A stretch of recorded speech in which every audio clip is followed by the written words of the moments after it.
So, seen any good moves lately? Welcome back to episode number 7 of the Survivor 50 coverage. I am Joey Olperding, and today I am joined by the great, the amazing, the bodacious, and other things. I'm joined by Gabby. Gabby, how are you doing today? I am doing okay. Just got a big move done. I snuck in the episode of Survivor this morning. Uh, yeah, pretty I well. I love to hear that. I was commenting on this before we started the episode, but you are dressed extremely thematically, with the Survivor 45 Reba McIntyre buff. Mhm. Very impressive.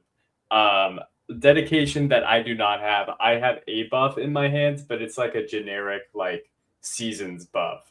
And 45 is not included because that season did not exist when this buff got. So there you go.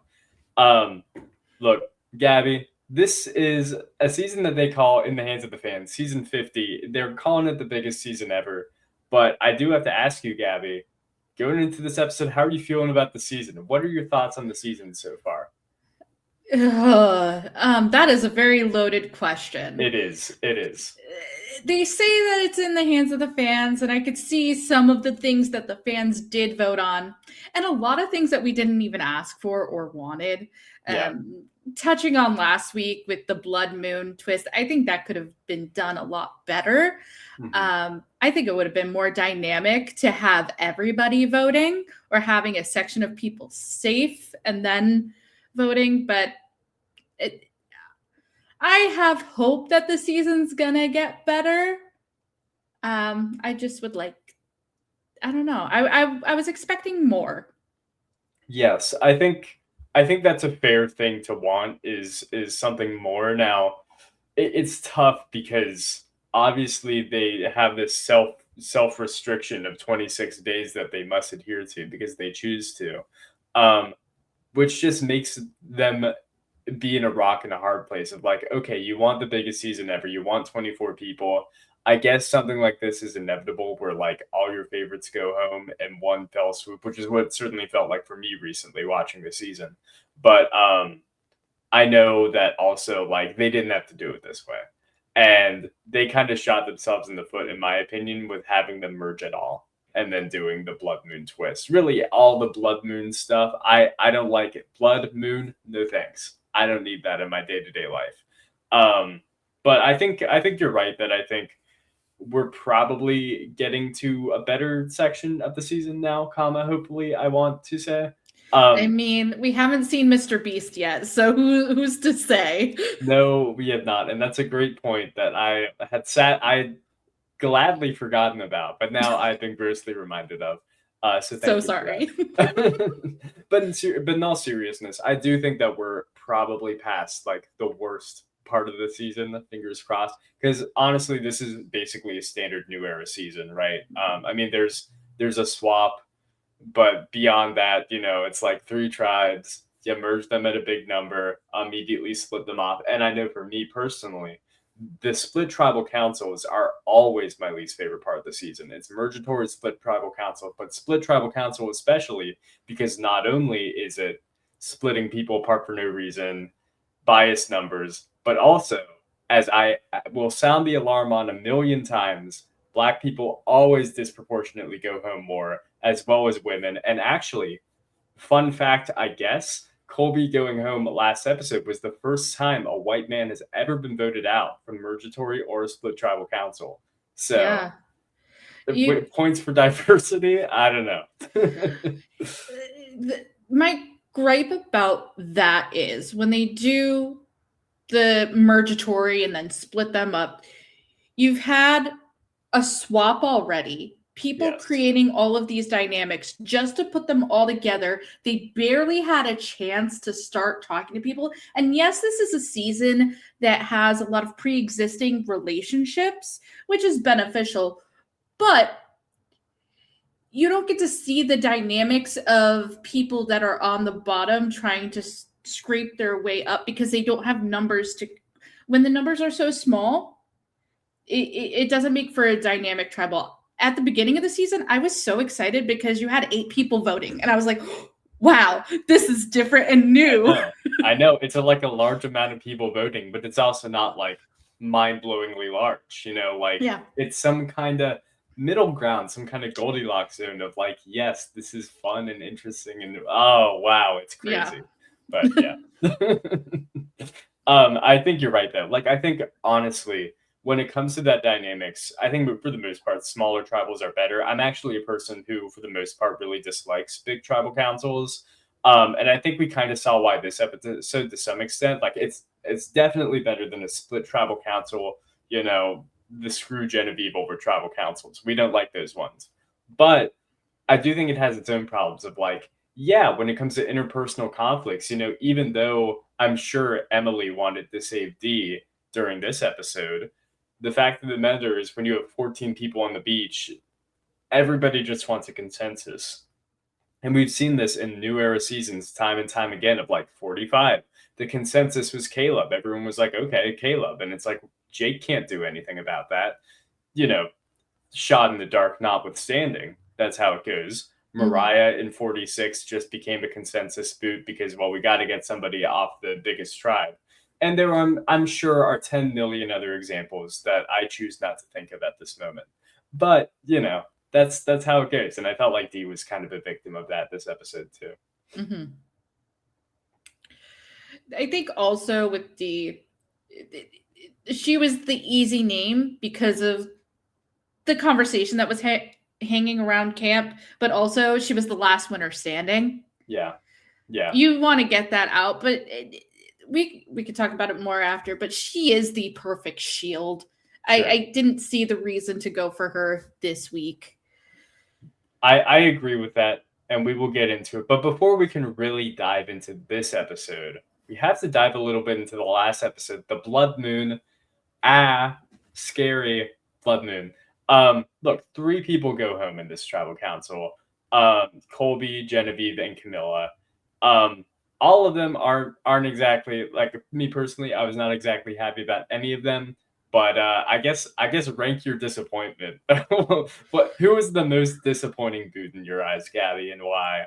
Camilla was my winner pick for 48. I will always be a Camilla fan till the day I die. I will watch her on anything that she decides to do, or however. Camilla was the big blow for me. Then Genevieve, because I think she's just a dynamic player all around, and she was so interesting to watch. Colby, I could have took him or left him, but I think he was good to keep around because he wasn't going to win any challenges. And there was a better person on that tribe that could have gone, but yeah. But that didn't happen. No. Look, I agree with you for what it's worth. Camilla was kind of my unofficial winner pick of the season. My official one going in was Christian, and I guess still remains Christian. But my winner pick is also Christian. Well, there you go. Twins. It's great. Yeah, so I mean, but I was really disappointed that Camilla went home because, like, Genevieve, even before the Blood Mooning, I kind of saw the writing on the wall. This rivalry with Aubrey. Aubrey as an idol. Genevieve is this person that people always perceive as just being like threatening. I guess make of that what you will, but people say that about her. And I kind of saw, okay, she's gonna go home at some point. I didn't think it'd be like that. But I thought, okay, she's probably going to go home at some point. Colby, I was like, I thought it was a proper send-off, take him out back, give him a nice juicy steak. You changed this game, I will say I did cry during that travel because, I watched Survivor with my mother when it first started. We watched the premiere together. We watched the first few seasons together while I was still in middle school and high school. So yeah, it was just like end of an era for me personally. It did get me choked up. And I thought it was a nice send off. Yeah, no, it totally was. But then Camilla just really felt like she had so much more game to play. And just thinking about this, you know what the perfect way to have reality TV kind of like be like, okay, sorry, you 3, like, my bad. Get all three of them on the same Traders season.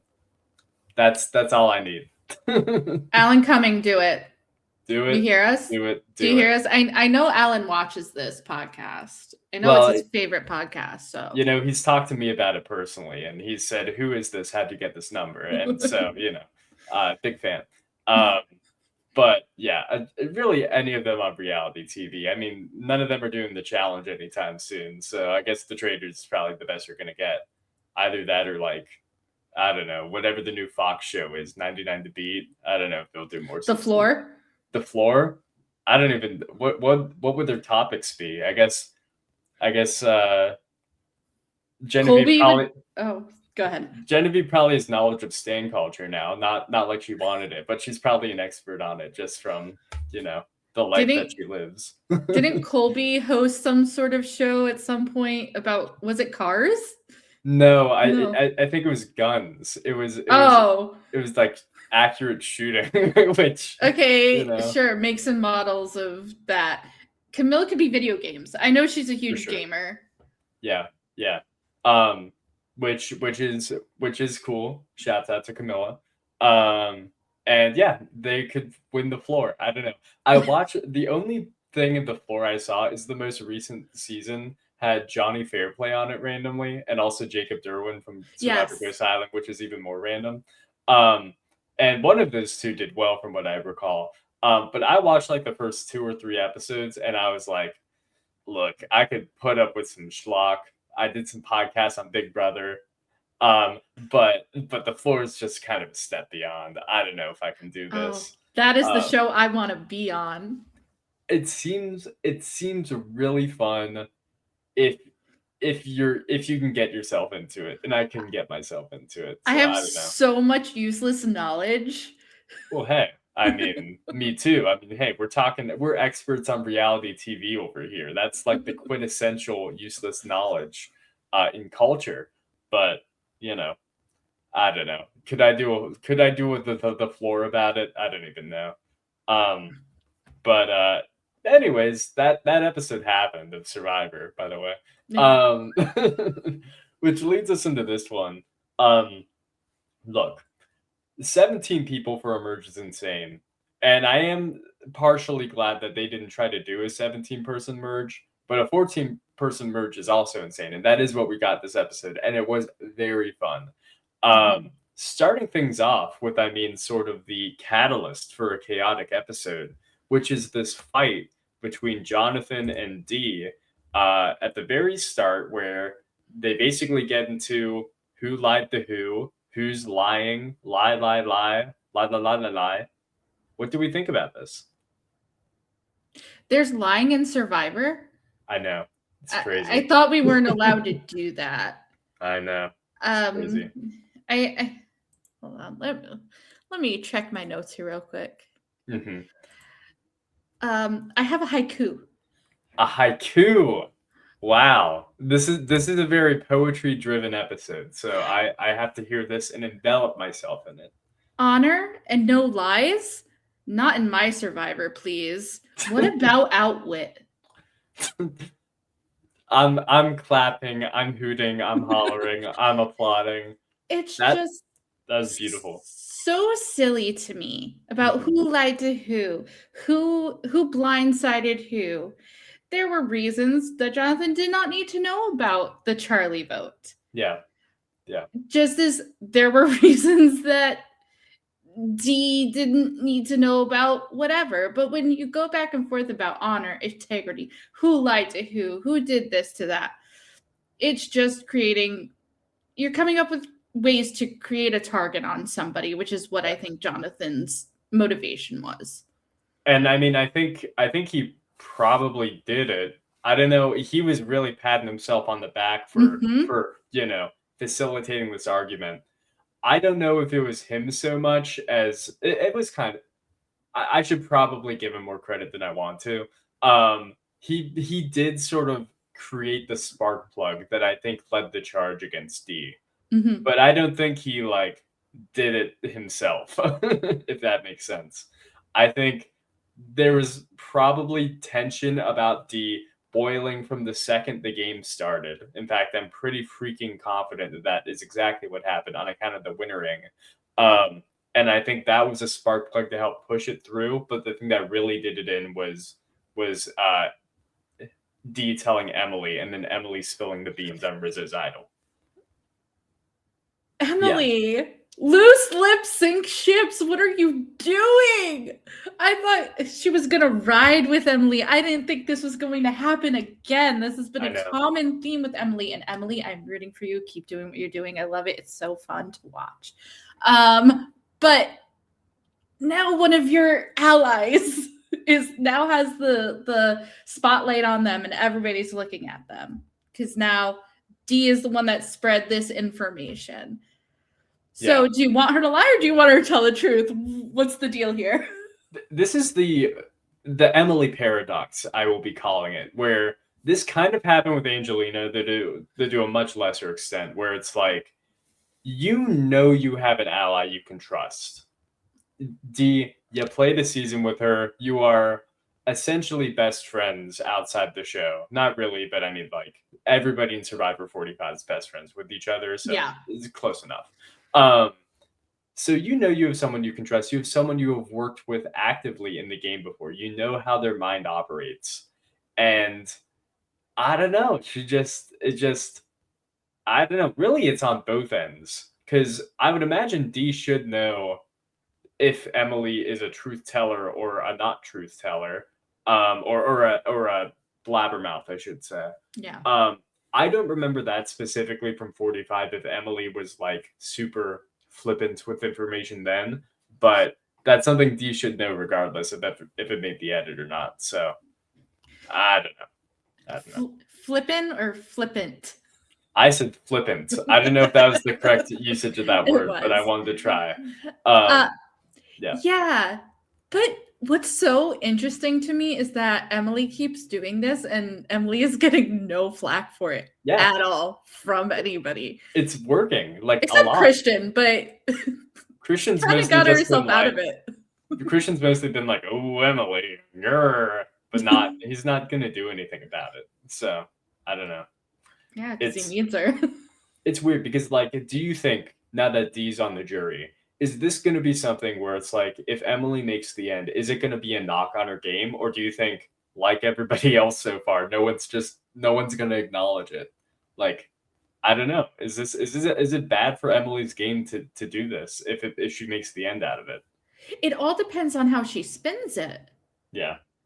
People were giving her information, and she was giving that to other people in order to make them trust her, because information is currency in Survivor. Yeah. It's all the way that she would spin it in that final. And I think if Emily does make it there, and with Dee being mayor of Ponderosa, I could see Dee absolutely like speaking for Emily and making a case for her that she deserves to win. But it all depends on how that pans out.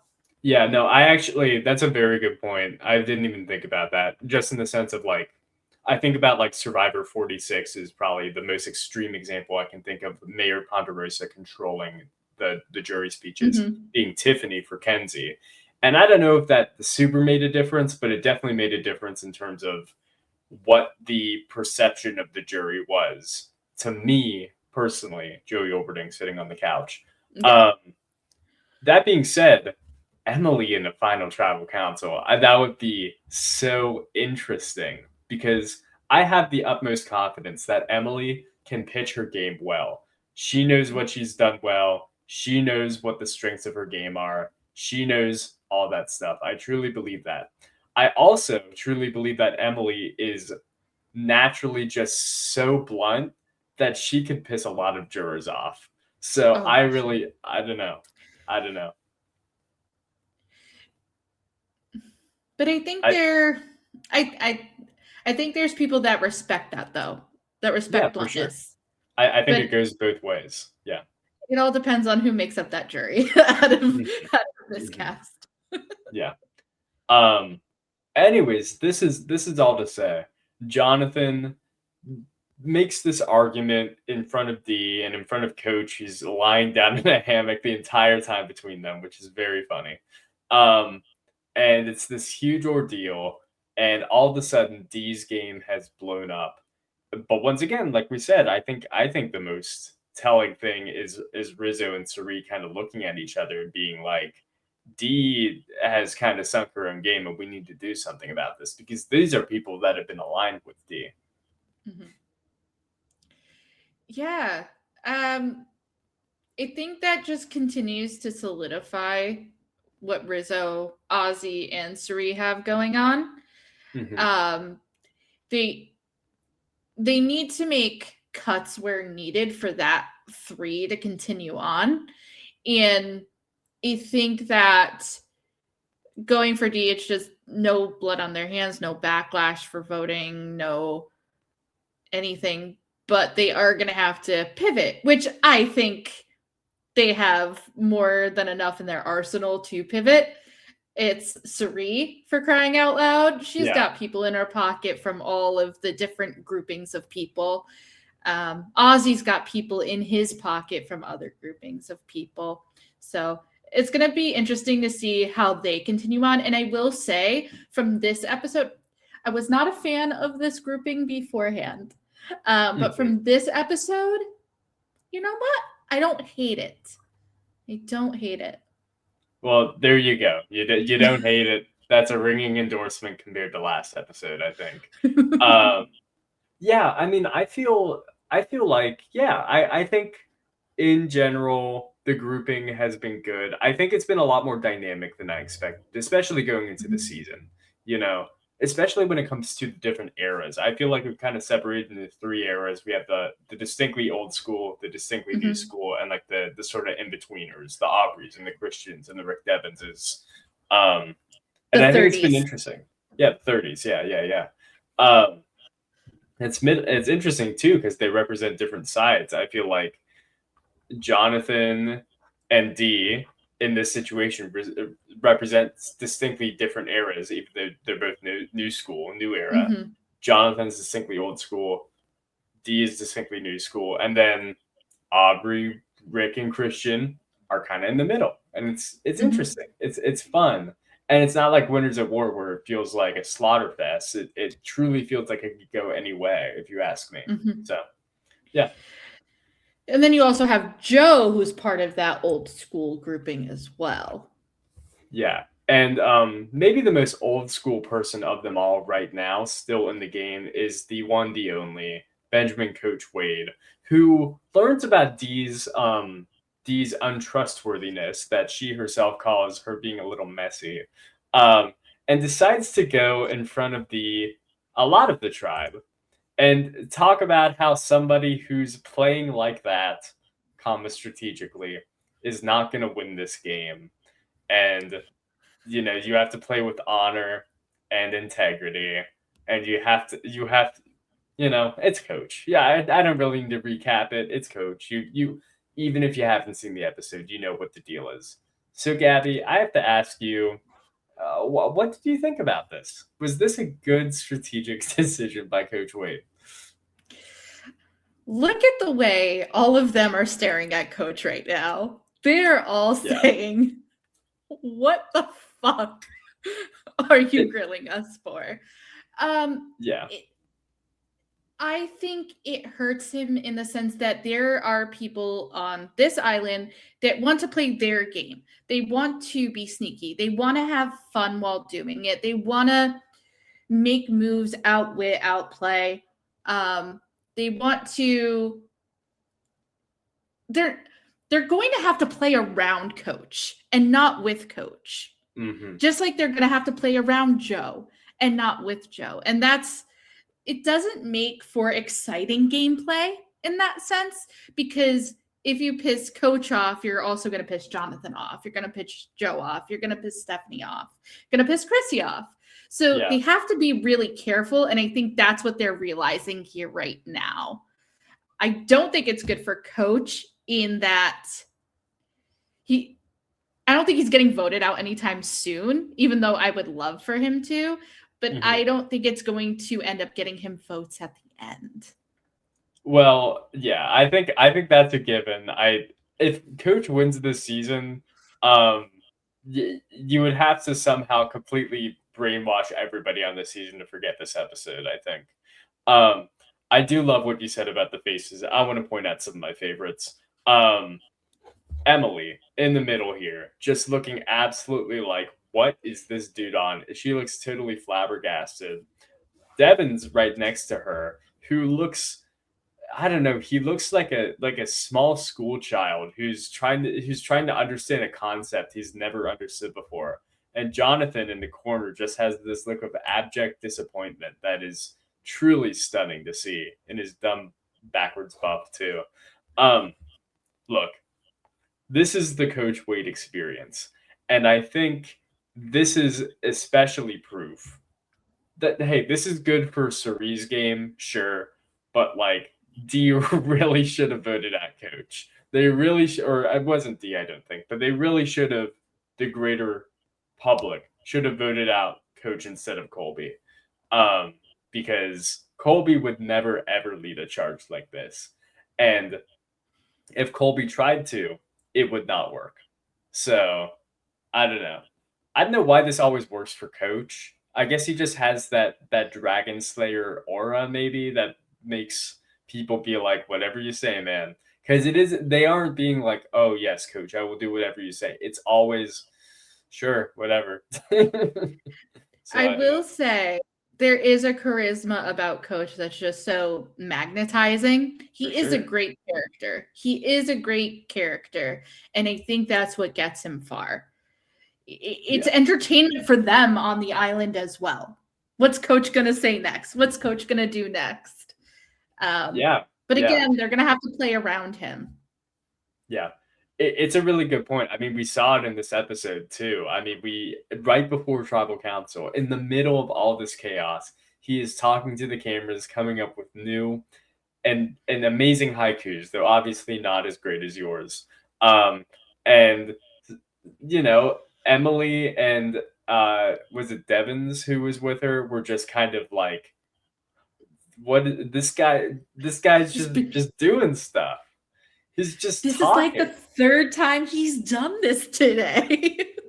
It's like how could you not be entertained? And I do think it's a very real thing on Survivor. Like you want to be around the people who you enjoy being around.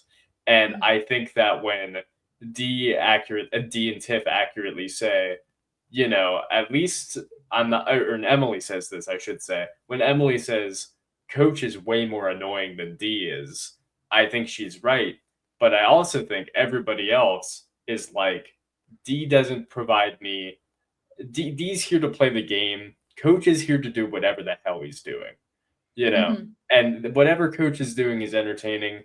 D is here strategically. She will cut my throat. And, you know, there's reason to get rid of her. The reason to get rid of Coach is purely because he's annoying, because he's not a threat Mhm. to win at the end. So Yeah. I don't know. I don't know if that makes sense, but I think all those things combined sort of led to the result that happened, in my personal opinion. Agreed. Yeah. Agreed. Um I yeah, I don't have Yeah. any more to say about that. It's so valid, so fair, so valid. All right, well, the episode continues, and we do get this little talk, more Coach, but I mean, this is a little beyond Coach, where Coach is trying to lead this charge against D, and Rizzo gives him some words of encouragement, some words from the Riz God himself, talking down to the Tidewalker, where he says, you know, we don't slay dragons at camp, we slay them at tribal. And I just had to mention that. I mean, it's beautiful. It's words of wisdom for sure. This part of the episode is what turned my opinion on Rizzo. Tell me. Um I don't want to dog anybody or talk negatively, but I did not enjoy Rizzo on 49. But Yeah. here I actually have grown to like him a little bit. Um when he takes Coach aside and is like, I'm teaching these old guys how to play Survivor. Mm-hmm. Um it And the way that he talked Coach down from the whole Devon's telling Christian thing, and he's like, Devon's is in the middle. What are you doing? And Yeah, Coach just takes himself back and is like, okay. I don't think I've ever seen. We did see stuff like that. Rizzo is a great talker and he can sell you anything. yeah, We saw that on 49. Here, I didn't know if that was something that he would be able to do with all of these veteran players. for sure, Um, for sure. but this specific scene and his confessionals after definitely turned me around on that. And it's something to say for Rizzo to get pulled in by Coach also in this episode Yeah, and being part of that. He doesn't need Coach needs him, and I think Rizzo knows that. for sure. And it's really interesting too, because Rizzo really is in such a good position, which is interesting because when you look at the tribe of 14 on paper and you look at, okay, who's going to be consensus boot, you'd probably come up with D pretty quickly last winter, but you'd also probably come up with Rizzo because, hey, he's the last unknown of the season, which is something that, like D, has kind of been, a point of something on his back for the Yeah. entire game. But that is just not applicable anymore. I feel like people No. have completely moved on from that. And now if Rizzo goes home, it's not going to be because he's an unknown. It's because he's just a threat, which I think is just so interesting. But yeah. Can we circle back to Aubrey's conversation about her idol and Yes. why Yes. hers is so much more important than Rizzo's, or who has the other one? Ozzy? Yes. I would love to.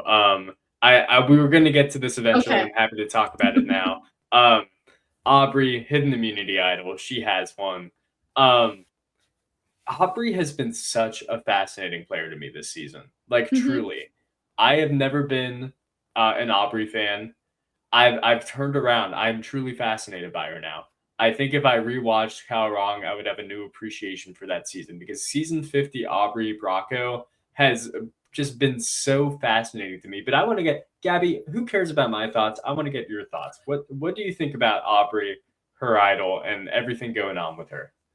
Aubrey has had such a roller coaster from the moment she got on this island. Uh, Seriously. Being on a tribe with Genevieve and them not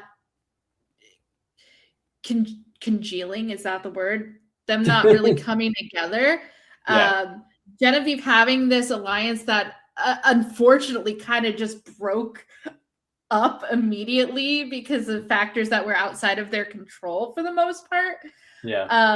And then you have Aubrey, who was sent an idol in hopes that they were going to get it back at some point. It was going to You'd think. boomerang right back. You would think. Aubrey's idol being a contention, an item of contention for Emily and Christian, that being part of that story. Aubrey being able to have Genevieve eventually go out of the game, and now she's on this tribe with 14 other people, and everybody knows that she has an idol, and she has to get rid of it, and she forgot at the last tribal. Why is it a public idol, like she said, is not an idol? But she has not seen 49 and what Rizzo did with his public idol. Yep. And Very she could have true. held on to that thing for weeks and weeks and weeks and weeks. For sure. I mean, I was talking about this with some other people. I think that as soon as you say that you're going to play an idol and then don't do it, you have to just hold on to it. Like Yes. you've already gone all in. You can't. There are no takesy backsies in Survivor. You know what I mean? They only want her to get rid of it so they can vote her out next week. That's the only reason they don't want it in her hand. And I think if Aubrey did use it last week, she would be target numero uno this week.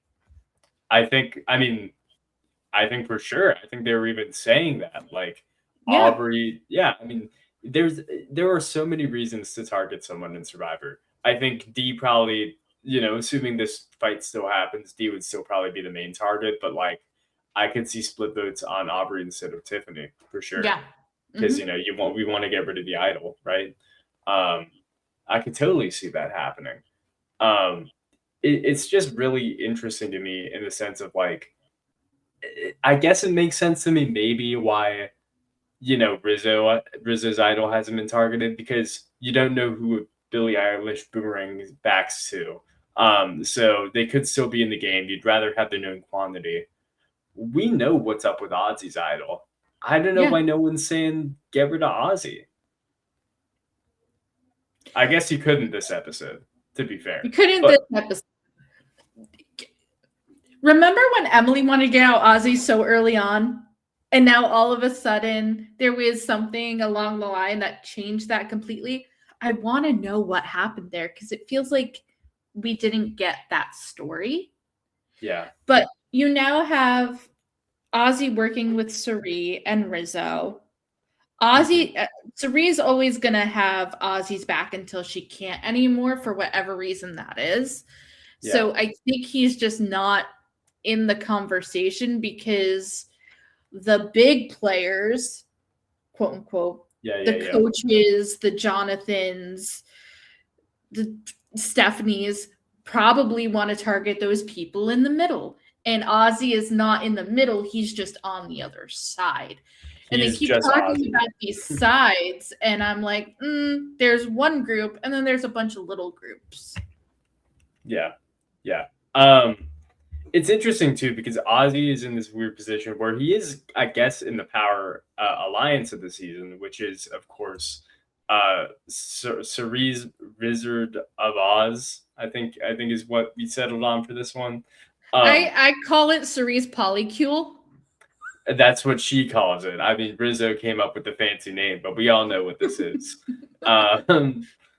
Which is just a fascinating alliance on so many ways. I mean, you would not think Cirie would work with the unknown quantity on the season, but here we are. And I know we already talked about Rizzo a good deal, but I really just want to talk about Cirie this season because she's just episode 1. We got to get rid of Cirie immediately, says Jenna Lewis, and then since then it has been literally nothing. It's crazy. There was a whisper between Jonathan and Dee way early that Cirie has to go. Back on Cirie's original tribe. But I think now she's with the group of old schoolers. So they're probably protecting her. But I don't think anybody really is targeting Cirie because she's just so personable. Yeah. She seems like she really is just out there to have a good time. She knows everybody's secrets already because they just tell her everything. She's so trusted by so many. And the fact that she's a human lie detector when Stephanie came back, that was just magic. I'm like, okay, I see you. Yeah, that was a great scene for sure. I think we should talk about that later once we get into Stephanie's portion of the episode. But I do think the Cirie magic is real. And I'm just trying to think, like, nobody else who has been on multiple seasons, I think, has ever had the level of, like, just social insanity that Cirie does. Like, it's crazy, and she does it every time. Like, I don't know if you watched the Australia versus the World season. Yeah. But that was the most insane thing to me of like anything I've ever seen in Survivor, where you have this returning winner from another franchise on what theoretically should have been, the biggest Survivor season in the history of the world, or whatever they probably built it as. And she says, episode 1, I would love nothing more than Cirie to win Survivor. Shout out Lisa. Shouts out Lisa. That is the most insane thing I've ever seen on Survivor. Maybe. I know Lisa, and I know she loves Cirie.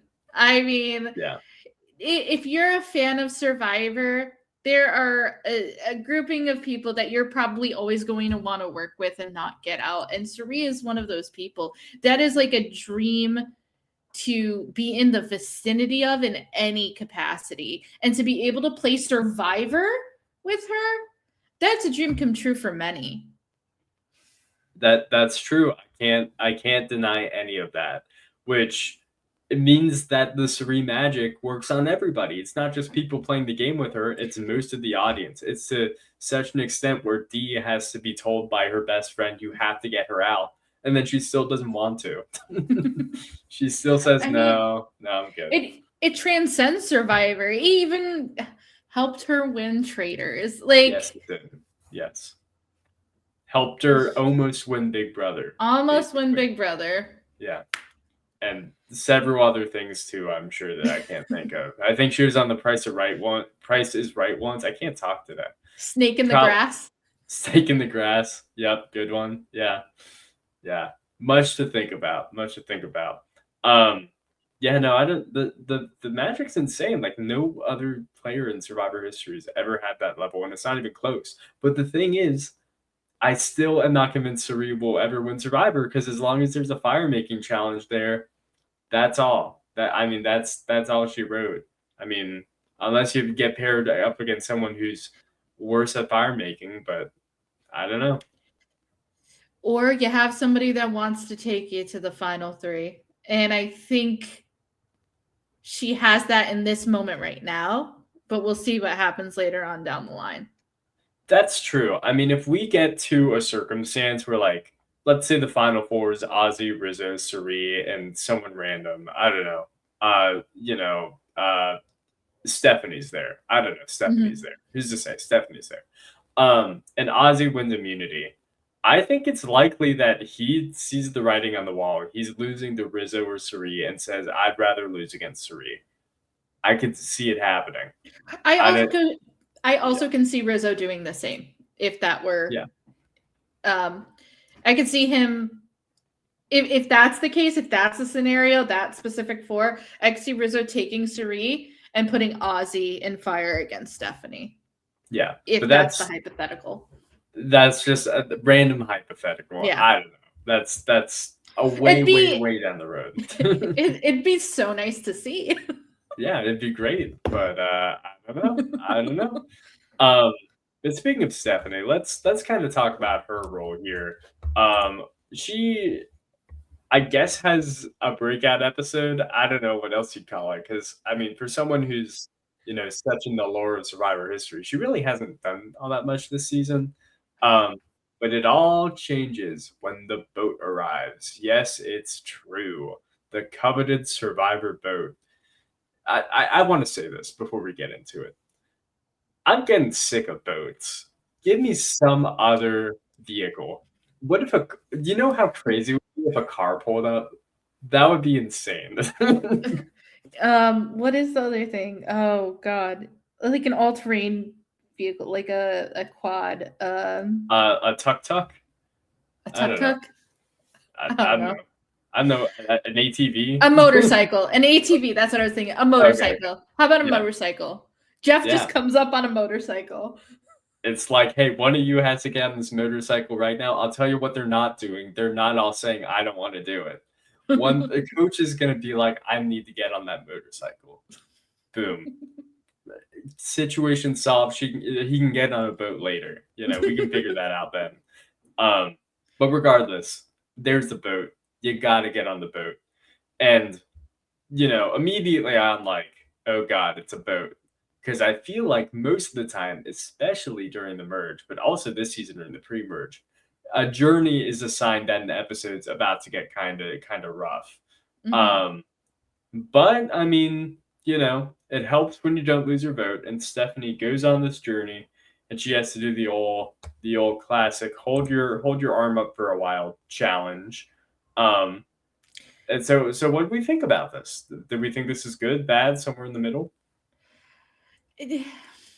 I mean, I don't really have too much of an opinion on the journey itself for this one, but I thought it was very interesting to call back to when she had dislocated her shoulder. Yes. Parvati dislocated her shoulder.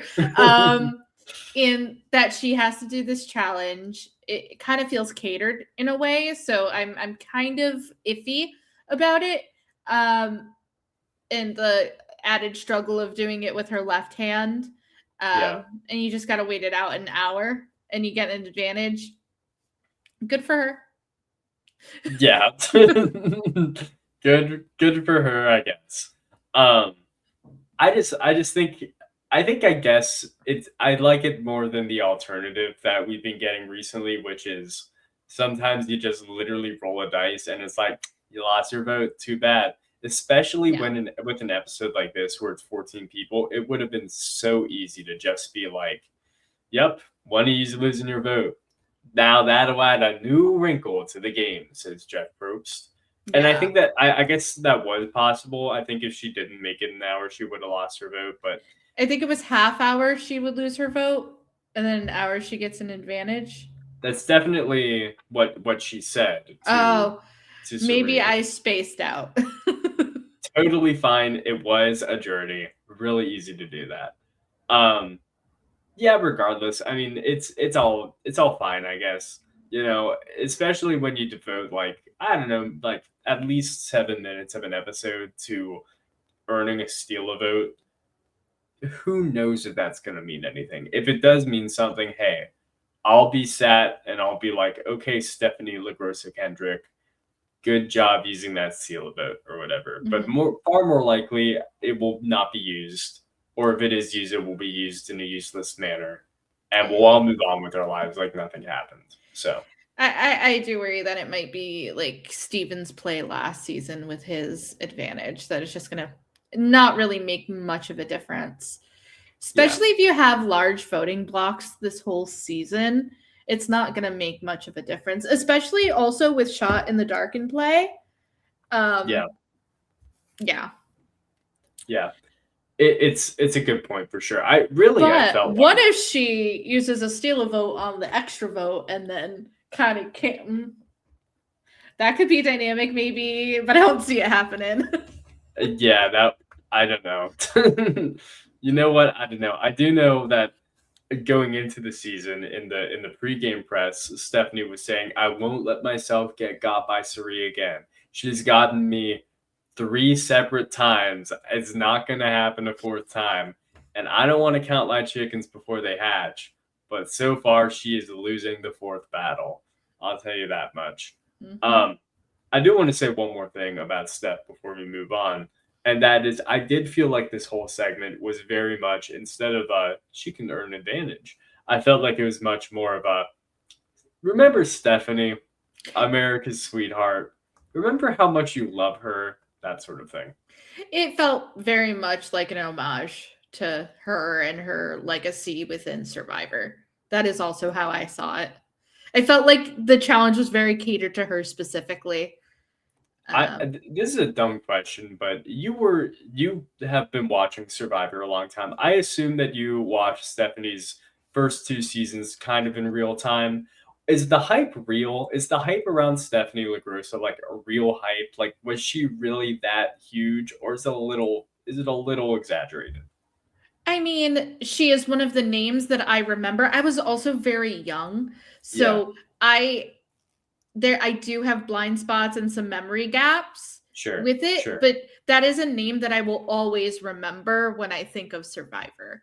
So Yeah, I don't think it's too far out of the realm that she is one of the more well-known players of the game and iconic players. I have friends from the past that were really, really into her game at that time. yeah, Leaving personal stuff out of it, but yes, sure. in the realm of Survivor, yes, I do believe that she has that kind of reputation that she was one of the best. Yeah. And it's so easy, and I did this last episode a lot, so I'm a hypocrite when I say this, but it's so easy to throw politics into the equation, but like even beyond all that, which is very real, and her being MAGA is not ideal for anyone. But even beyond that, like the way that we were presented survivor contestants is almost always as characters, and I can seldom think of times when political beliefs have actively forced their way in. Like if it happened in like the early seasons. I feel like especially with the new era, we don't get that at all. So it's really interesting to me thinking about it from like a casual standpoint of like does something like that even cross the minds of people watching? you know? I don't know if it does, because before Winners at War, I was Mhm. definitely a casual Survivor fan. I've gotten more into it after finding community within the reality TV world, and As have I. Yeah. so I watch it from a different lens now than I did when I was 10 to 15 years old. I didn't watch much of the beginning of the 30s, but I watched the back end of the 30s and have been consistently watching since. So Hmm. back then, it wasn't really anything that crossed my mind. It was just like, I don't like that person because of X, Y, and Z, or how they're portrayed in the edit, Sure. outside of Varner. But Yeah. yeah. Yeah. No, I mean it's a good point for sure. But anyway, so Stephanie does this. She gets the advantage. Woo yay, Stephanie! And she comes back to camp. And of course, if you are Stephanie, you have to come up with a story. And Stephanie's story, I think, is relatively believable, which is, she's using her bad arm relatively, and she has to do it for an hour. And if she makes it half an hour, she keeps her vote. If she goes an hour, she gets an advantage. Mhm. And she says, I could only do it half an hour. Sorry, guys. Um, but Cirie does not believe this. And she immediately doesn't believe it. Um, and there's this really fun moment. I mean, there's a lot of fun moments, which is why I got this screenshot of her laughing at the water well. But there's also a really fun moment where Stephanie's telling a story and everybody else is kind of like, okay, all right, I got you. And Cirie's just like trying not to laugh like as hard as possible. It's a whole different world. It's amazing. Yeah. Another example of Cerie's magic. Like I said earlier, human lie detector. Yeah, Um, for and sure. she has a way of bringing info out of people. Mhm. Um, in I think the beyond game relationship between Cirie and Stephanie. Stephanie kind of just wants to trust her, even though she had been gotten. It's just your bias. Like, you Yeah. know this person outside of this game. You want to tell them things. Um, and Stephanie said it felt good to say something to somebody, and that somebody being Cirie may not benefit Stephanie in the long run, but if it gives her a little bit of okay, somebody knows, then. But again, like I said, information is currency. Yeah. No, it's really funny. It's just kind of funny because like I know I just mentioned it, but Stephanie goes through the preseason being like, I'm not trusting Cirie. I'm not doing it. I've been this down this road before. And then Cirie's like, I know you have an advantage.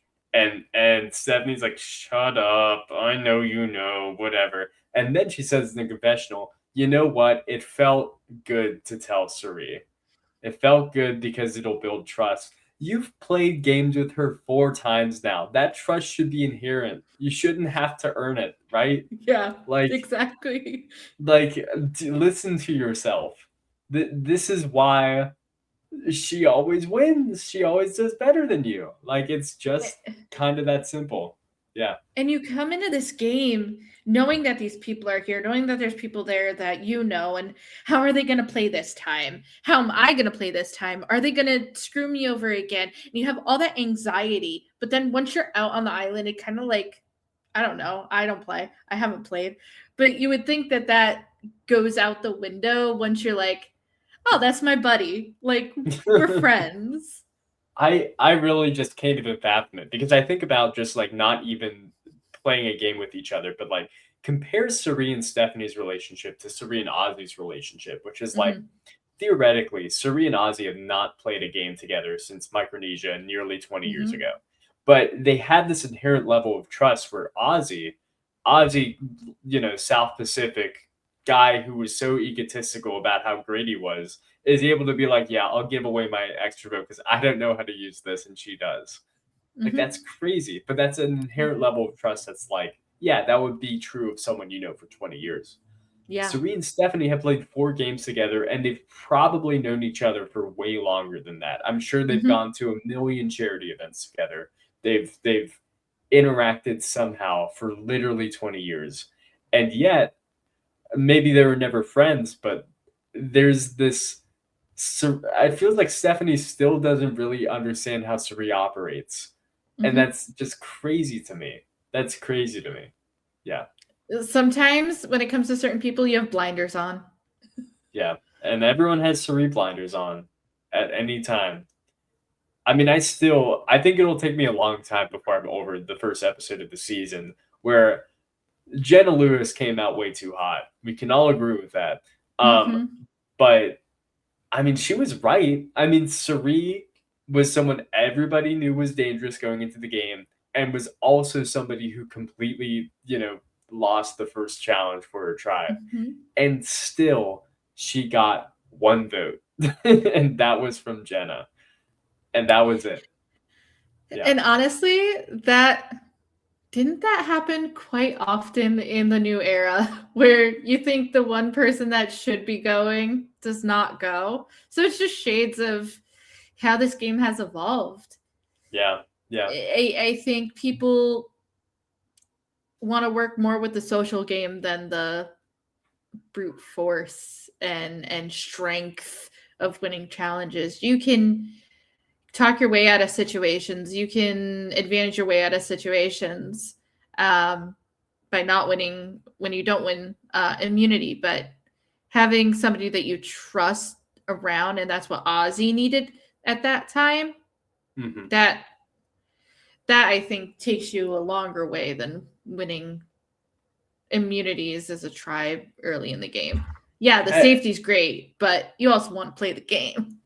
And it's funny because especially this season, it's interesting to see how that narrative evolves. Just to build on that, where it's like at first for Batu or whatever the losing tribe was, it was we don't need challenge strength. Or we need we'll take challenge strength, but it's more about strategic might, and Jen is neither. We'll get rid of her.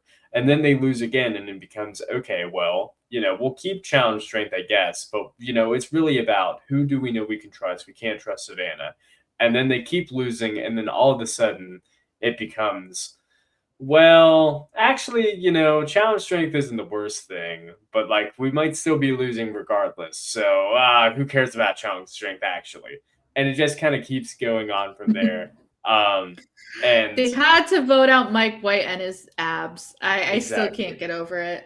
Exactly. That's really what we're saying here. But no, I do think as long as the new era exists and we don't have a merge for a whole 6 tribal councils or whatever, if not less, 4 sometimes, then I think this is just going to kind of keep happening where challenge strength does not matter.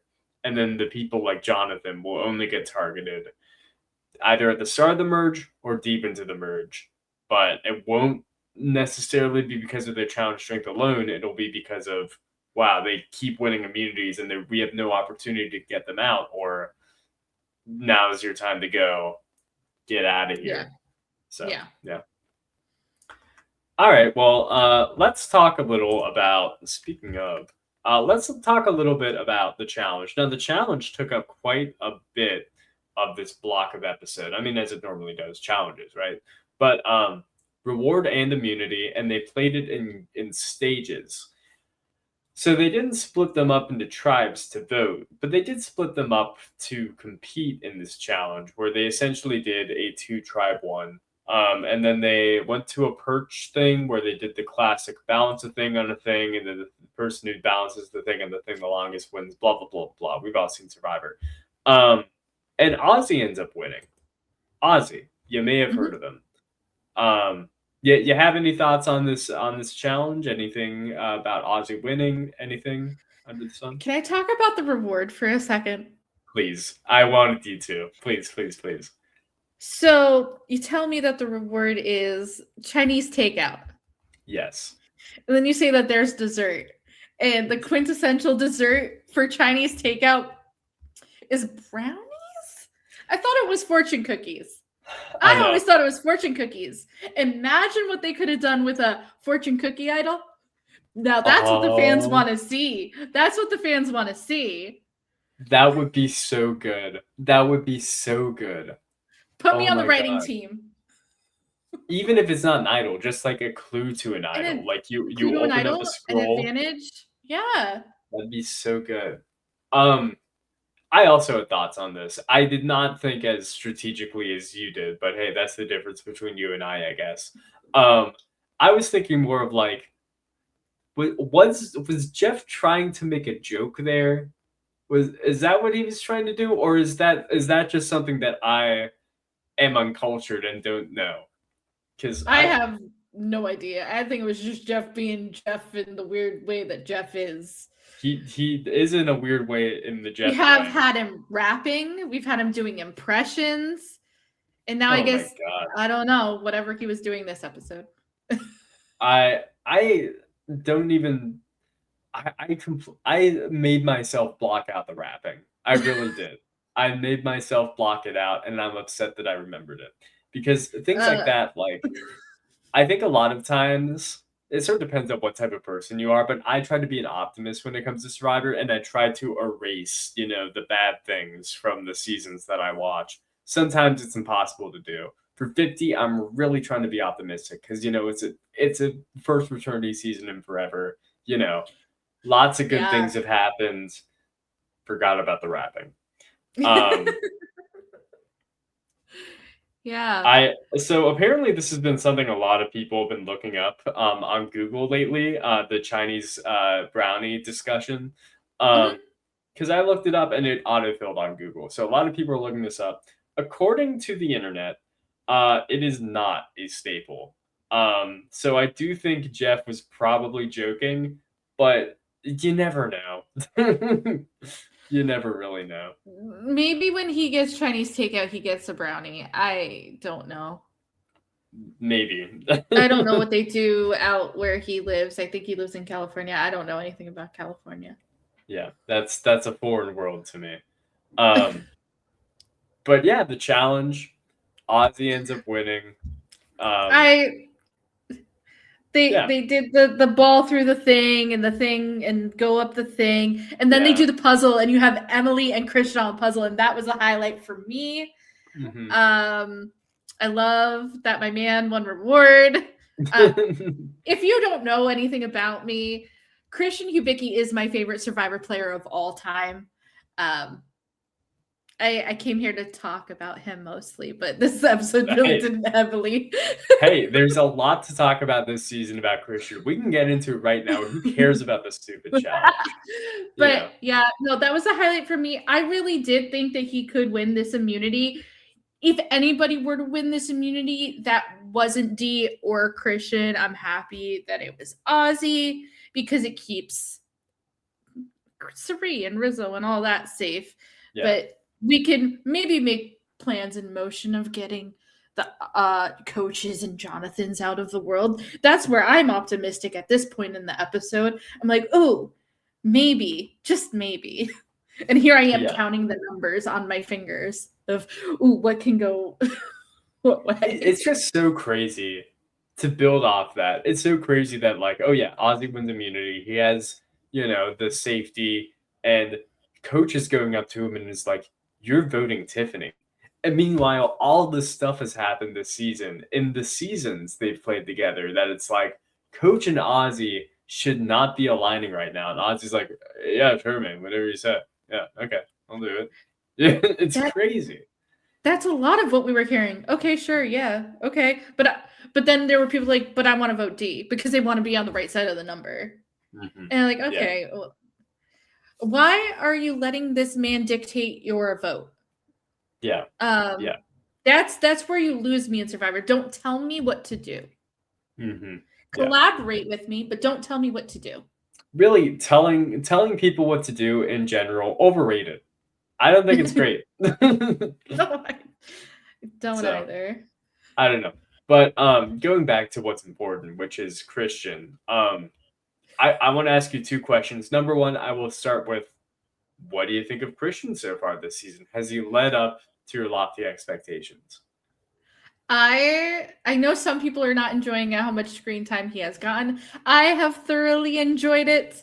I think his pratfall, We're not going to talk about the other thing that happened earlier in that episode. That was yeah. him finding the Billie Eilish idol.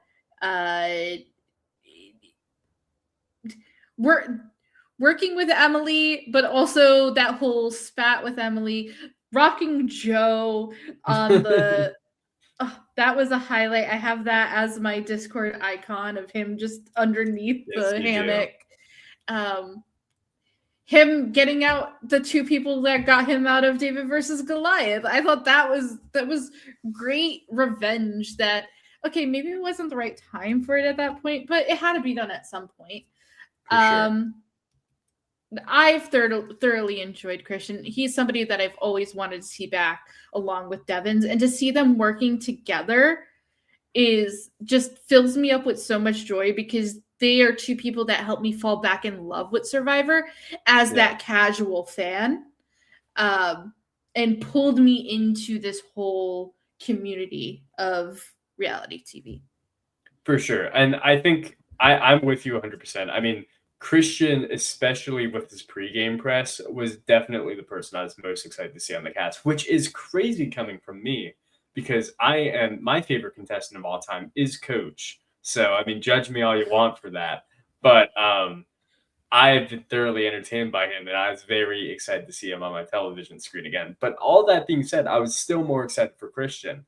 And I think he's really proven why, because he does it all. He is dynamic. He is funny. He is engaging. He is strategic. He is also emotional. He is a great confessionalist. And he's kind of just like a real life cartoon character, which is great, because Survivor is all about characters. It's about real people, but it's characteristic depictions of them. So yeah, he's definitely a heightened version of himself, but that is something that happens in the wrestling world as well. Sure. Like I used to be a huge WWE fan. Yeah. And maybe he got some tips from Johnny Mundo. Who knows? Mayor of Slamtown. He's definitely hamming it up, but honestly, I don't hate it. It's doing what it's doing for him. He gets to have fun with it. My favorite thing that Christian has ever done was his filibuster. During that one challenge. And I was hoping to see that again, and I hope we do get something like that again. But yeah, he is one of the more dynamic characters that I have fell in love with throughout all of my years watching this show. For sure. That brings me to another question, which is, I mean, you brought it up before, which is Christian has been getting a lot of screen time versus maybe, I don't know, Tiffany, who has not been getting a lot of screen time. And recently there have been a lot of complaints, a lot of very, very valid complaints about women have been extremely under-edited. Men in comparison have gotten the bulk of the edit. A lot of complaints. All of a sudden, Christian, comparatively very minimal screen time. Tiffany, a lot of screen time. Do you think that is literally a coincidence, or do you think the editors could have feasibly changed it? I think that they could have changed it. I had mentioned it to my friend last week. I go, do you think that they switched things up? Because we've seen a little bit more of this person, that person, this person that we hadn't seen a lot of before. And I think I saw on Reddit, like they've done this before, where somebody that people did not like was getting a lot of screen time, and then they kind of pushed him further out of the edit. I think I saw that too with like Will in Worlds Apart. I think that's what I saw. Yeah. I did not watch that full season, but yes. But I absolutely think so, because they want people to continue watching the show. If they have the means to re-edit it, then I think that's what they're going to do. And honestly, with episodes that are 90 minutes or 2 hours long, we should be seeing more of everybody. It really shouldn't be this disproportionate. As much as I love certain characters on my television, I want to know the whole story and not just from this person's perspective. Yeah, and I suppose sometimes it's tough. Like if you have a coach saying haikus to nobody, like you're gonna want to put that in the episode, no matter how much time he's eating up. But I mean, like I don't remember if Chrissy got a confessional this episode. She might have. I don't remember. You know, I it think says she something, got maybe one. but it says something I can't remember, and Yeah. it's like, Chrissy has no relevance to the plot of the game right now. Which even beyond just making it annoying to talk about, because there's that elephant in the room. It's also like, if I'm a casual fan, is it even worth remembering Chrissy? Because, is she going to be a compelling character later all of a sudden, or is she just going to kind of get chopped off randomly and be collateral damage? Because that's what it feels like it's leading up to, which is not fun for the viewer either, in my personal opinion. That's what it felt like with Camilla. I was like, where has she been? Like I see her, I see some of the conversations, but I don't know where her head is at leading up to that. I don't hadn't seen a lot of where Tiff's head was at up until the last 2 weeks. No. You saw her connecting with Aubrey, but that kind of just fizzled out. Yeah, it did. But I mentioned before, there's bits and pieces of Emily's story that I'm missing.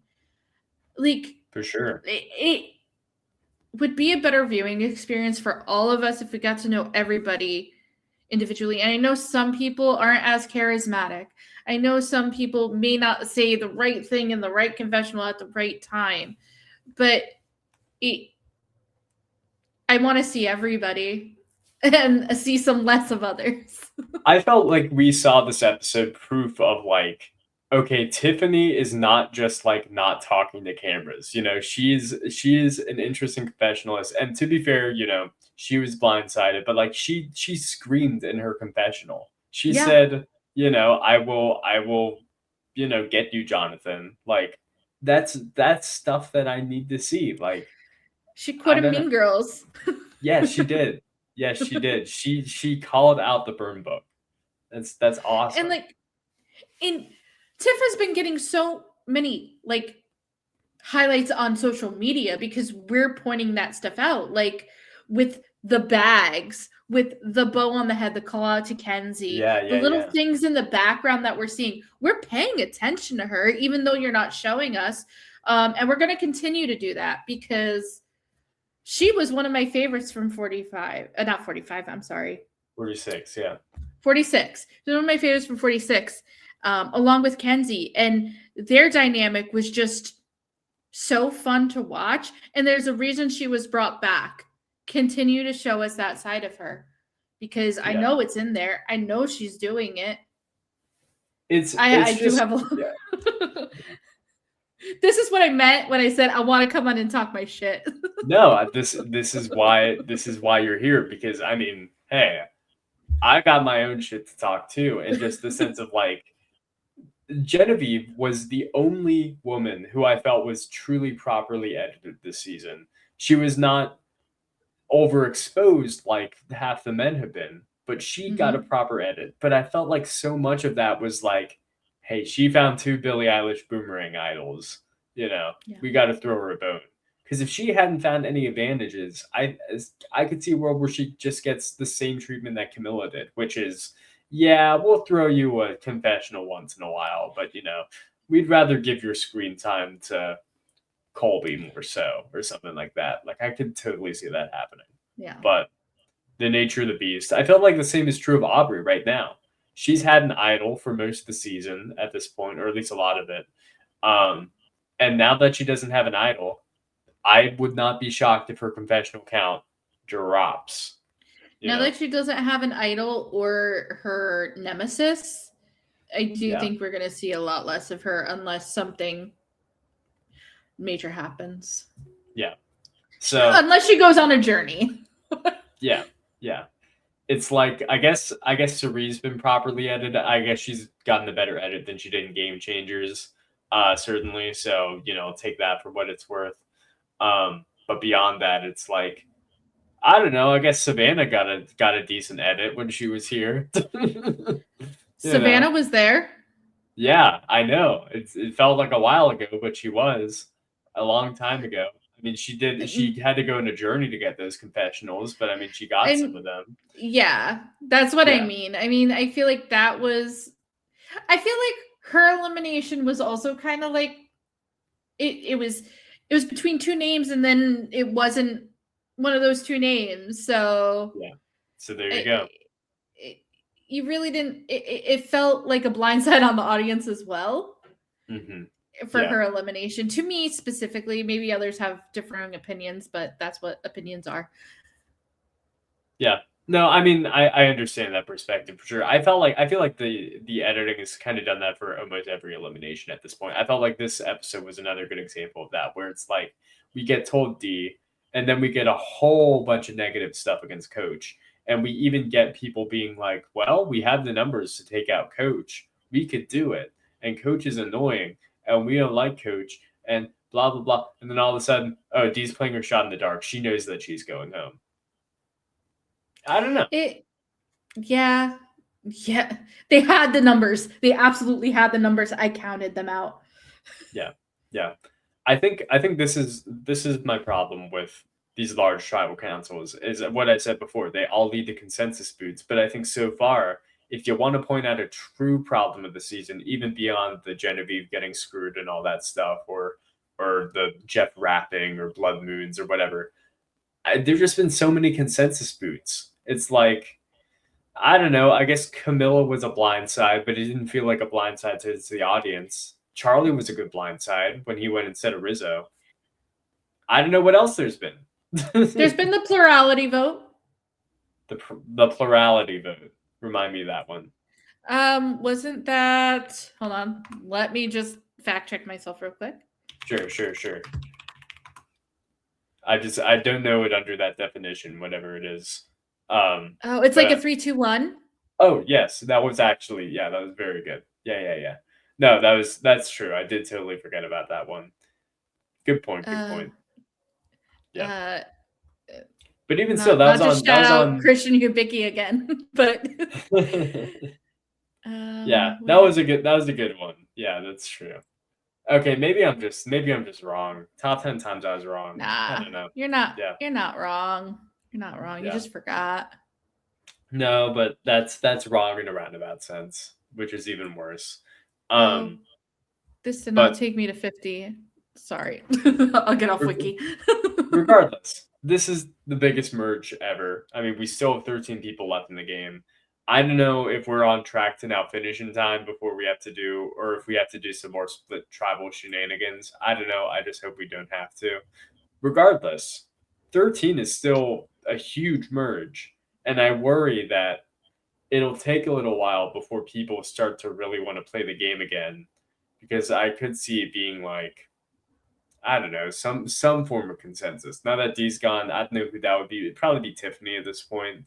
I could see that happening. And then for our entertainment for next episode, it's going to be a whole lot more Coach, which I will, at this point, more begrudgingly accept. Not as excited as I once was. And I'm sure you would be not quite as thrilled. But I don't know. Yes, so Ozzy wins immunity. All of that to say. We already kind of talked about Aubrey and her idol because that kind of comes into play at the forefront of this, but we never actually talked about the moment that she plays it, which is at Tribal Council. I just want to mention this. I'll pull this image back up as I talk about it. This is one of the reasons I appreciate Aubrey this season.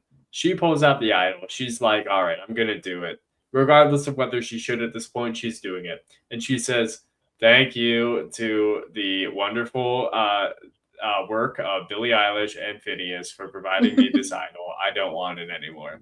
It's great. It's great. Thank you. I love that Phineas got a shout out when it's not even his idol at all. Just goes to show that she actually is a fan of Billie Eilish, which is great. Yes. Very funny. Very good. Look, the Billie Eilish Boomerang idol is one of those Survivor advantages that sounds cool and then just didn't do anything. I think it's good in moderation. I don't think that it needed to be the idol on every single beach. If they had somebody that like Billie had her idol, another person had theirs, and another person had theirs, and it had whatever mechanism to it that it needed to. But I think having the 3 boomerang idols where you can't use it on another person like to save an ally. Like you can't even use it on the person that gave it to you, even if you wanted to. Yeah. It's But why crazy. would you want to? It's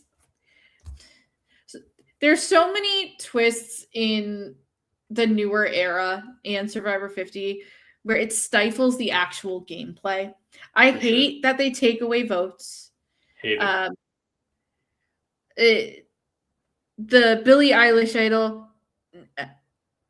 I also hate the wear advantages. Yeah. Just anything that makes you lose your vote or lose something. Anything that has any negative sort of effect, it changes the game and not in a way that is fun to play. No.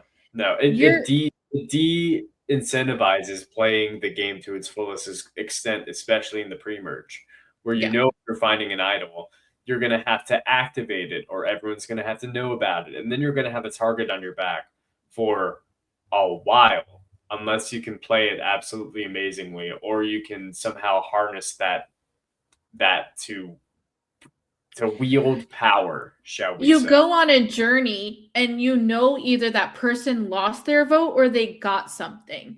Yeah. There are no secrets in Survivor anymore. The last good secret in Survivor was Marianne's idol. Yeah. And people have been trying to chase that high ever since, and they have failed. Every time. And I feel like even in 48 and 49, I was like, you know what? You can hold on to this advantage and do like a Marianne thing at the end, and no one ever does it. Or if they do it, they get voted out, and nothing ever happens with it, or it just doesn't matter. Sometimes it just doesn't matter. I mean, a steal a vote saying if Stephanie somehow got away with this lie, everyone believed it and was like, Stephanie doesn't have anything, just one of those journey things. And then she gets a final tribal council and is like, by the way, I had to steal it the whole time and I didn't even have to use it. No one's going to be amazed. No one's going to be shocked. I'd laugh. I'd laugh. So, yeah, you're right. I mean, we're not getting another Marianne moment again for a while unless something ridiculous happens, unless someone has a knowledge is power nobody knows about. It's not going to happen. Yeah. But yes, this is all to say the funniest thing to me about the Billie Eilish Boomerang Idol, which always must be called the Billie Eilish Boomerang Idol, is that Billie Eilish, named for the Billie Eilish Boomerang Idol or vice versa, has not commented on this at all, which I think is hilarious. But yeah. Who's to say she even created it? I heard, I don't know if this is true, but the rumor I heard is that Jeff literally sent her like a list of, hey, what advantage do you want to sponsor? And then she had to pick from a list. That's what I heard. I don't know if that's true. I heard that somewhere. Interesting. Regardless, I think it's very funny because I can hear what Jeff was saying in like the scriptwriter's room, which is like, we gotta have them keep saying Billie Eilish Boomerang Idol because the stands will love it. It'll bring a new audience to Survivor. Every Billie Eilish fan's gonna be watching Survivor 50. Meanwhile, nothing. No movement. They're not gonna watch Survivor 50 unless Billie Eilish is playing herself. Like I know. That's something I wish they did. I wish they would actually have some of these celebrities play this game. I have always found it fascinating when they do get certain celebrities. Johnny Mundo, that is somebody that I loved. Ashley Massara, rest in peace. And there's so many others. Chase, many others. I don't really know him. Really, I don't. So many others. None of them related to WWE. Unless you count Jenna Marasco, but I don't think we want to do that. Or Johnny Fairplay for that matter. God. But yeah. I think it's interesting. I mean, you have to be a very specific level of celebrity to be on Survivor, where you can't be a Billie Eilish. You're way too famous for one to be going on such a lowbrow show like that. And you also can't be like always busy.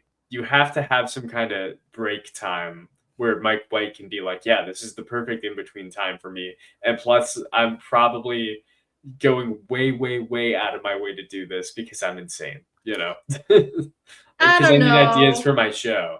You I know? don't know. If Chris Kirkpatrick could be locked in a Big Brother house for as long as he was, I Yeah, think Big we can Brother. get. That's a different beast, though, because I Big know. Brother, I think, to me, is more insane than going on Survivor.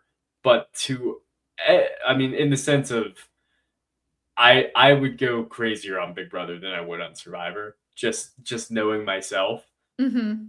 and having your every action watched. Like at least with Survivor, I know if I pick my nose or whatever, I can be like, all right, they probably won't put that in the show. I hope. But with Big Brother, it's always there. I don't know. I'm just saying. I'm just. I don't know. There's been a lot of farts recently thrown in the edit. That is true, and also more than farts in Christian's case. I didn't want to talk about that. We're not talking about it. We're moving on. Mind wipe. But that's all to say. I think if like you went to Neil Patrick Harris or whatever and was like, you want to be on Survivor, he would be like, wow, it takes a while to go to Fiji, and you want me there for 26 whole days. I don't know. I got to get back to. I don't know what he's doing nowadays. He does a lot of things. Raising He's a his very kids. talented man. Yeah. Also raising his kids. Yeah. It takes a lot to get people on Survivor in general. Because I mean, like, I feel like despite it being 26 days, the whole process is longer than it used to be. Yeah. I don't know if that's actually true, but people aren't willing to give up their time as much as they used to go out onto the show. I say that in the sense of like, well, there's still like 30,000 people that apply every year, myself included, but I think the everyman aspect of Survivor applications is different, which is why you don't see very many everymen on the season, shall we say? Not many blue collar people. I doubt it's for a lack of trying, is what I'm getting at. But I don't know where that point was going. Honestly, I think I was just kind of rambling. So sorry about that. But I also don't think I think they try to cast specific archetypes. yes. And a lot of that everyman kind of gets looked over if they don't have a dynamic story or trauma that they're playing for. Not that that's a knock on anything, but that's kind of the stuff that I've heard from people who have applied and who have made it far in casting and stuff like that. Yeah. They want a good story. And I mean, I only know that also because I auditioned for like The Voice and the Glee Project back in the day. Yeah. So yeah, that's what casting people want. I mean, it makes sense, but then, half the people don't get their story told. It's what we were going back to before. Right? Like, I think my pipe dream, if I ever find a genie in a bottle and they're like, Joey, what is your one wish? I'd be like, I just want to have the chance to have some re-edited Survivor seasons. I just want to see it. I don't even care if it's the ones that people always ask for to be re-edited, like Samoa or 41 or whatever. Like, just give me some different perspectives. Like, even the best seasons, Heroes versus Villains could have more Courtney. I'd take that. I don't know. Cambodia could have more. I don't really know who for Cambodia. I love that season, so I don't know. But maybe less Spencer. Let's mix it up a little bit. Even Pro Islands, give me less fair play. Give me more Krista. I don't know. Just give me some random stuff. I don't know. Throw it at me. I'm here. Give me more Purple Kelly. Give me more Purple Kelly. There you go. Give me less. I don't even know who's the main. Give me less Marty. Give me less Jane. Give me more country music superstar Chase Rice. What was going through his head, really? Fabio. Right, so what we need are director's cuts of every single Survivor season. Got it. That's what I'm saying. I know they have so much footage. It's probably like all thrown away. But somebody somewhere has the unedited Survivor Nicaragua tapes. Or, I don't know. I'm just making this up. But what I want is the unedited Christian filibuster. And I will say that all the time to anybody who wants to listen. It would be so interesting. Like, I don't know what it will take, but like, if I saw, I don't know, like the 10-hour final immunity challenge from Palau in full, if I could just have that on tape, or the one that would be interesting to me, which is the 9-hour one from Australian Outback, where they're just standing on a Yep. pole. Like, they gotta have some interesting stuff. I mean, there's a lot of challenges like that. Amazon has the chocolate and peanut butter one. I don't necessarily need to see all that, but I think it'd be interesting for sure. And so nowadays, Survivor doesn't really have that as much. I feel like the filibuster is the closest we've gotten to that. It seems like they're a lot quicker these days. They've made them so that it's harder to, because they have production things that they have schedules. I help run a live reality game, and we have schedules that we're trying to adhere to, and how we can make things go a little bit quicker and faster. How can we end earlier? What can be an overnight? I don't know. Like, I don't know. If what it takes is we need everybody who was on Borneo to die, I don't want that. But like, if that means my grandchildren will see, full Greg Buis highlights, that might have to happen one of these days, 100 years down the line. I don't know. That was very dark of me. That was very dark. Yeah. I just think it's important to preserve history for generations. That's so bad. And look, this is history. Survivor 50 is history, and so let's keep talking about the history in front of our eyes. Look, we're about to go to tribal council, and I know we already did, but I just want to talk about this vote that Coach is trying to put together. I mean, talk about overcomplicating something. He has decided, I think I have a kooky picture of him. Yes, I do. Coach has decided, that's a great impression. Coach has decided, look, I need to orchestrate this vote. 7 people have to vote for D, 4 people have to vote for Tiffany. No more, no less, because of the threat of a shot in the dark. Here's my thought. Shot in the darks are not only kind of stupid, but they're not something I would be afraid of. Like, not at all. Like, worst case scenario, you put a vote on Tiffany. You'll be fine. I don't.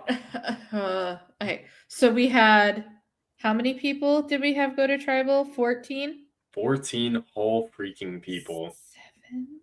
7 plus 4 is 11. Yeah. And then I guess D, Tiff, and I guess it was Christian, because he didn't want anybody to tell Christian for whatever reason, were the ones that weren't in the vote.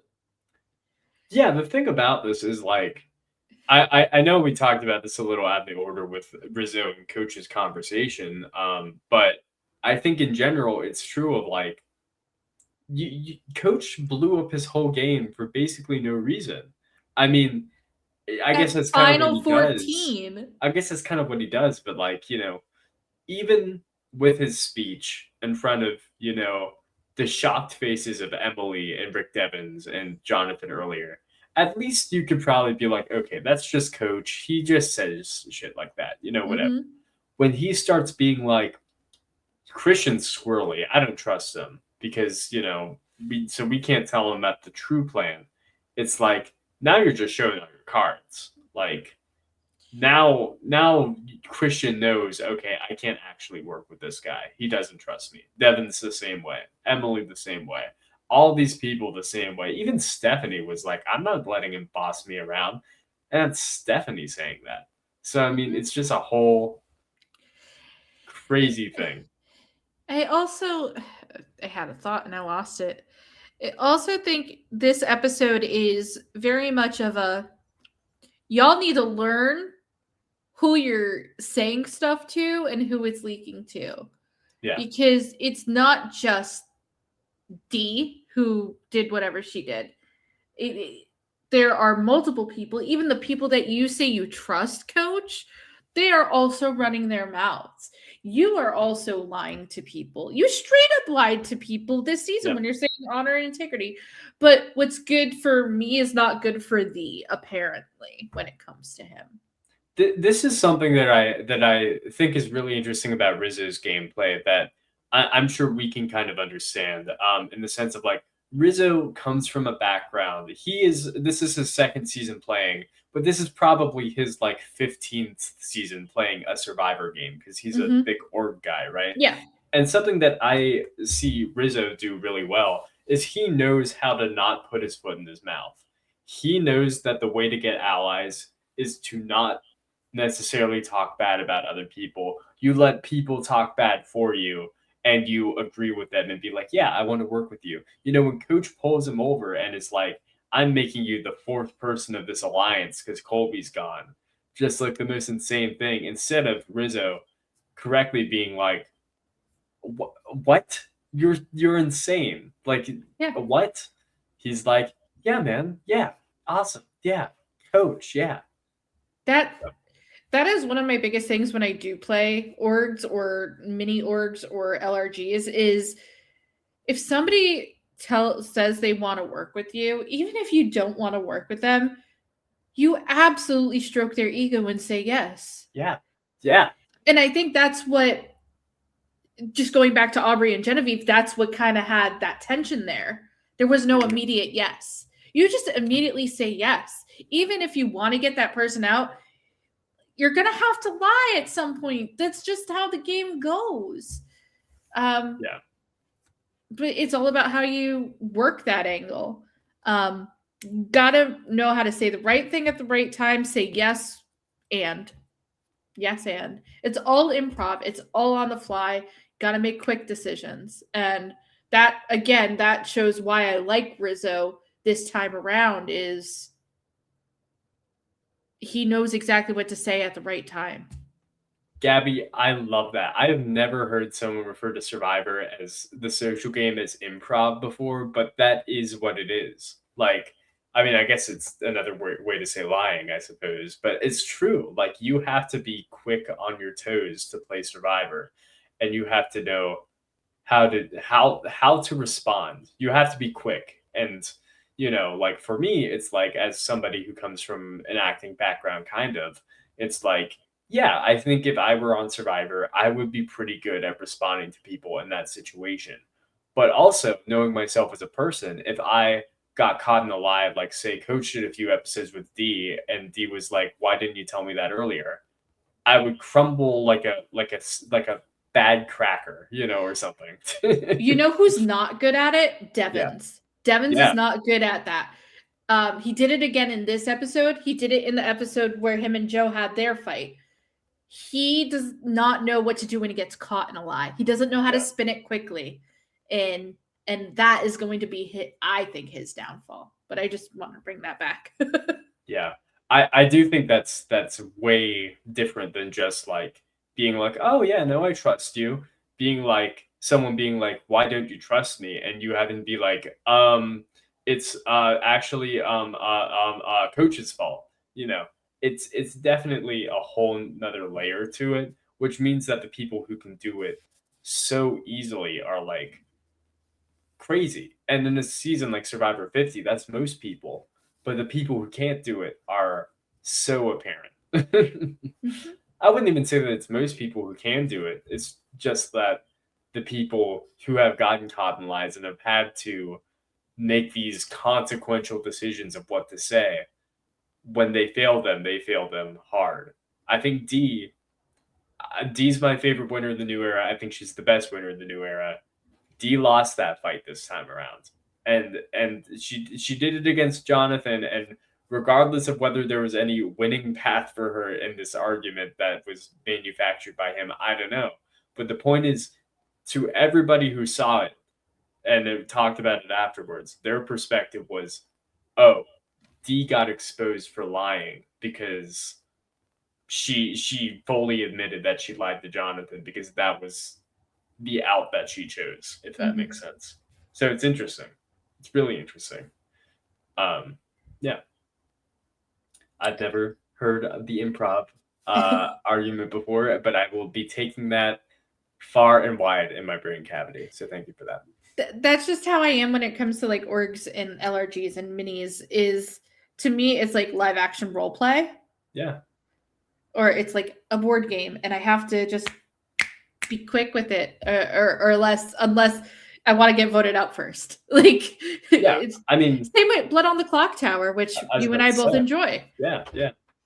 It's a great example because, like, especially on this season, there are two people who play Blood on the Clock Tower actively, and that we, in a very roundabout way, or not even that roundabout of a way, are involved in the same thing. Which have played Clock Tower with Emily. Yeah, and I played Clock Tower with Christian. I think I'm pretty sure. I have never played with Christian. So I've like barely interacted with him. I don't even think I interacted with him. I never had a whisper with Emily the whole time I played with her. But connections. But that's to say, like, if you watch them play Clock Tower, Christian is very quick, Emily's very quick, but they're also exactly the same as their Survivor caricatures in the way that they do it. You know, Christian is very like he's stuttery, but he's on point, if that makes sense. Mm-hmm. Emily is all over the place, but she always gets there. She always sticks the landing. So it's so fun.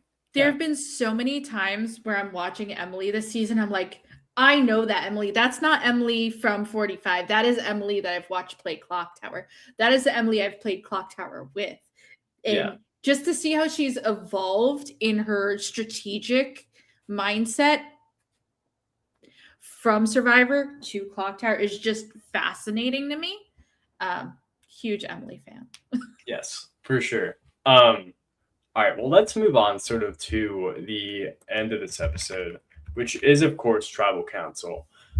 Dee is it's her last stand for sure. She goes in saying, I'm not gonna die quietly. I'm going to cause some chaos. She does some whispering. She does a whole shebang. She tries. She really tries, but Coach's 7-4 vote somehow, some way works out, and Dee does in fact go home. Did you have any thoughts on this Tribal Council? And if not, thoughts on Dee's game? I cried. Like a baby. My favorite winner of the new era is Marianne, followed by Rachel, and then Dee. I thought Dee had such a strong game from start to finish in her winning season. 45 holds a very special place in my heart. I think overall it is one of my favorite seasons of the new era. Mm-hmm. And I think, like I've said it before, the gameplay is stifling based on the people that are out there. She got a bad hand of people, unfortunately for her. I think if it was Coach that went last week instead of Colby, we'd be singing a different song right now. But give Dee her flowers for not giving up, for doing anything that she could to keep herself alive in this game. Shout out to her. I adore you, Dee.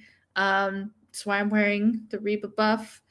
I was so sad because I felt such a connection to the whole new era. But yeah, it hurt to see her go. I'm rooting for new era and 30, so yeah. It was tough for me too, because look, last episode was the Blood Moon. We all recall this. And two of my favorites went out. Genevieve went out, got totally robbed. We all know this. Camilla got eliminated. She was essentially my winner pick. She was the person I was rooting for hardest in the season. Mm-hmm. And after that, I mean, I've been talking to people and I'm like, well, who are my favorites still in the game? By default, Coach, I guess. But I mean, I'm kind of over him, kind of. But this is the Coach experience. You always get a little over him. Christian's still there, which is great. Devins is still there, which I'm cool with. But Dee was probably, top 3 still left. And I was like, Dee still has a lot of game to play. She's such a good social player. She's so naturally charming. She doesn't have the Cirie gene, but she has like some offshoot of it, mm-hmm. Where it's like you just want to be around her. Yeah, so I really thought she had more game to play. I don't know. I really did as well. I think losing Camilla was tough for that new era girls alliance. For sure. I think maybe if they had a chance to get Chrissy out earlier in the game, if uh was it Vatu? I don't remember the original tribe's name. If that one tribe didn't lose every single challenge, I think Yeah. we'd be seeing something different here. But yeah, I don't know how the Tiffany's of the world are going to make it further in this game now.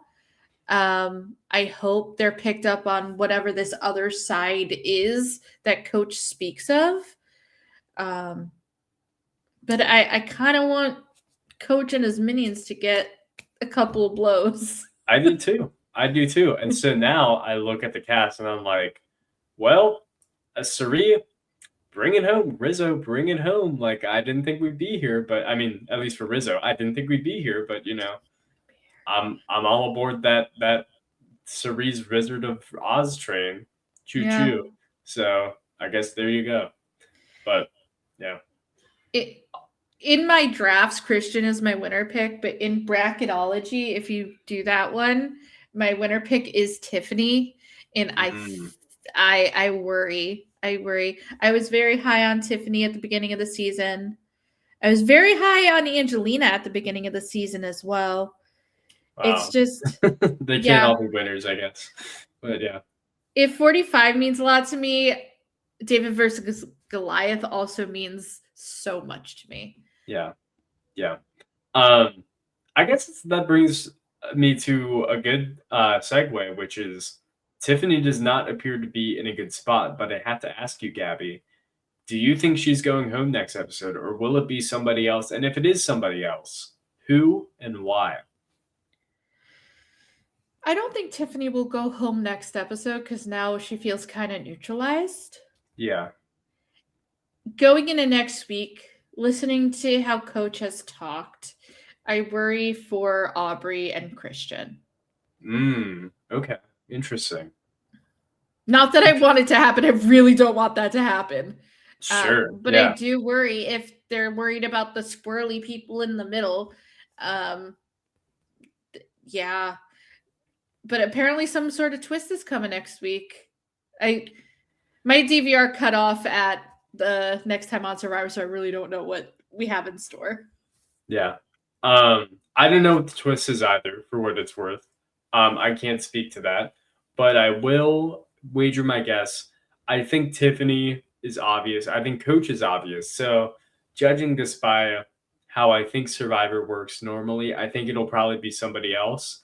Like, if they stage, if the people on the bottom stage a coup against somebody who is at the top, somebody who, has been there, and we know that person is with this group specifically, and we want to neutralize them a little bit, but we're not going after Coach because he's not a threat. And, we're not going after Jonathan because blah, blah, blah. He's getting too much screen time. I could see this being a get rid of Chrissy angle. I could. Like, that wouldn't be bad. Yeah. Like, I could wouldn't see hate it. I could see it. It's a result I wouldn't hate.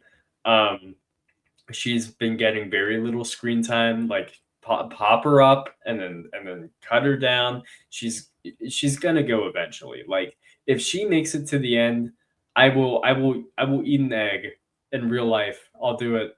But I don't. But yeah, I'd be surprised by that for sure. But I think it would be something like that, because if Coach goes, I guess I wouldn't be shocked. If Tiffany goes, I'd be relatively surprised, just because I think you're right that she's been neutralized. But I guess we'll have to see. I don't know. Yeah, I think Tiffany is, for lack of a better term, on an island right now.